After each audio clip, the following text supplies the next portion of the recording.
Meaning of geophysicist. Geophysicist.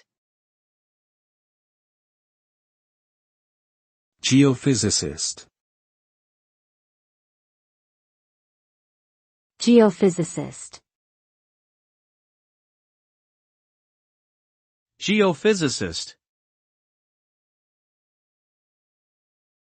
A geophysicist is a scientist who studies the physical properties and processes of the Earth. This includes the study of the Earth's composition, structure, and dynamics using a variety of techniques such as seismic imaging, gravity and magnetic surveys, and rock and soil analysis.